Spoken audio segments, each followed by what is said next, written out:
Okay, enough from me at this point. Now we're going to hear from an extraordinary person and poet from the immigrant community about why this year was particularly meaningful. Tonight's storyteller is U-Meleni Mhlaba-Adebo. U-Meleni is an immigrant originally from Zimbabwe and is now an artist living in Dorchester. Thank you to Cheryl Hamilton from Suitcase Stories for helping us with this part of the program. We have an exciting event coming up with Suitcase Stories in January where we're going to hear more stories like U-Meleni's, and we'll have more details on that in a few weeks. So I'm sitting on a porch in Dorchester with one of my best friends, Jen. It's sunny outside. Our kids are playing, both 9. Jabu and Mona have known each other since they were 1.5 years old. They met in the street chasing a cat, as one does when you're that small. They've been friends for so long.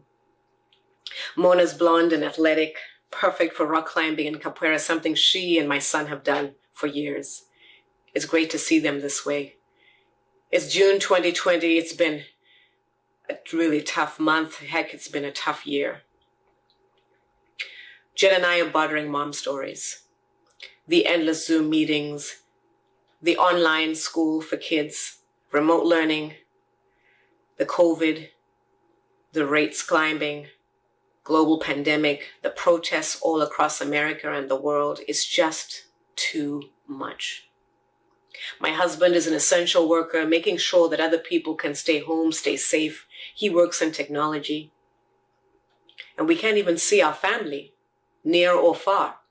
My husband's in Nigeria, mine in Zimbabwe and South Africa, UK, Germany, Australia, New Zealand. The only way of communicating is through WhatsApp or Facebook. It's really tough. We've got to do something, I say to my friend Jen. But we don't know what to do. We know there are protests happening all over the city, in the neighborhoods, but we're afraid. We don't want our kids to be in places where there's so many people safe. So what can we do? We need to do something. The kids need to process what's going on too. So we sit in silence for a moment, and an idea bubbles in my mind, and I think maybe we should do a Sidewalk Kids Protest, give the kids an opportunity to connect safely, social distanced. So we get behind that idea as mom do. Tuesday and Wednesday we decide, we're going to plan this. I'm the one who's responsible for getting all the materials, the paper, the crayons, the poster board. Jen's going to call some local parents, see if they'll be interested in coming with their kids, keeping the numbers small because of COVID rates. I'm really excited about this plan. It's something that I can do. Thursday morning, my son is doing remote learning. He's taking a little break, playing Roblox. I'm in between Zoom calls. My husband is at work. And I see a WhatsApp missed call. I check and it's my dad. So I call him back and he tells me, your mom's died. Just that simple, hollow sentence. And I don't even remember how I was feeling. I don't remember really what was processing. I just remember at some point I called my husband. I was fumbling to get the cell phone and then I call and I tell him, and he's shocked and he says, I'm sorry, but I can't come because I'm working and I don't want you to be alone. So I'm going to call my sister to come and be with you. But I don't want anybody to be with me. I don't want anyone. I just want to be alone. And right next door, my son is taking classes online and I can't tell him. I can't tell him that his gogo, his grandmother in Zimbabwe, has died. I can't tell him that his mother here is broken. I can't tell him that his gogo who would show him how to use a slingshot, his gogo who he would chase monkeys with in Zimbabwe when she was trying to chase him away from her banana trees. I can't tell him that his gogo who used to read him stories at night when he slept has died. He's right next door, taking his classes online, and I can't tell him. It's now Friday morning. It's 9 o'clock. My son comes down for breakfast. I make him an egg sandwich and I'm sitting across from him on our kitchen island. And I've been practicing all night to say these words.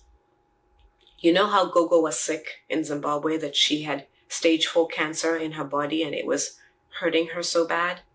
My son quietly nods.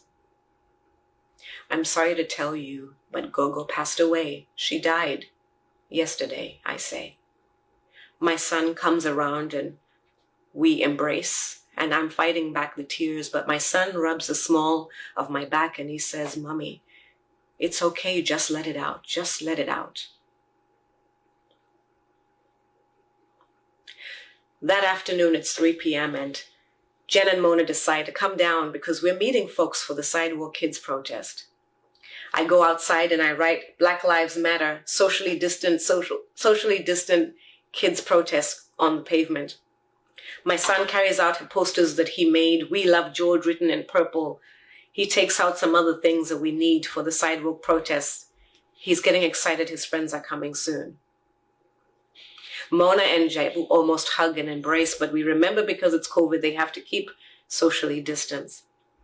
It's 3:30 p.m. and there's a sea of kids that come with their moms and dads and uncles and aunties, toting water bottles and t-shirts. The energy is exciting. We give the kids some time to write on their posters, and then we march to the monument. It's a monument of a moon right across the street. The cars are honking by as they see the kids walking in unison, chanting, We love George, Black Lives Matter, justice for all, led by my son.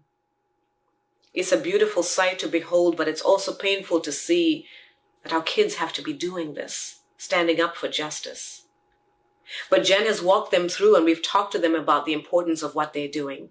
That we're there to speak up of what's happening to George Floyd, what's happened to Breonna Taylor, that we hear because our voices matter.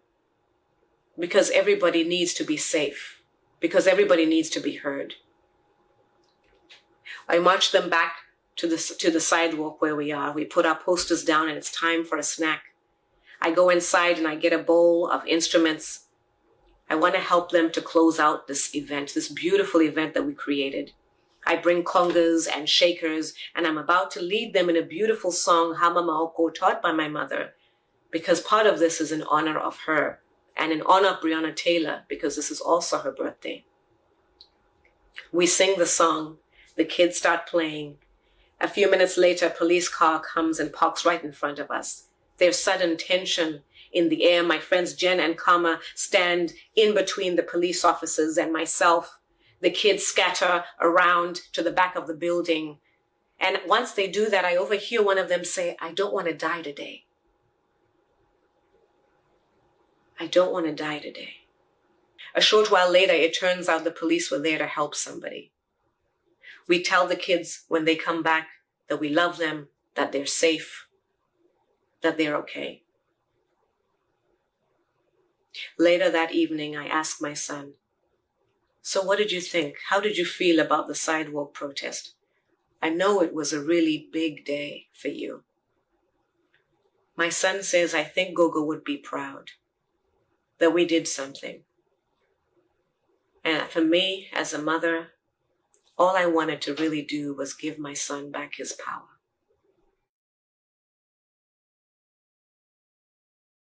Thank you, U-Meleni, for sharing that powerful story with us. Your creativity, light, and truth-telling are an inspiration to us all.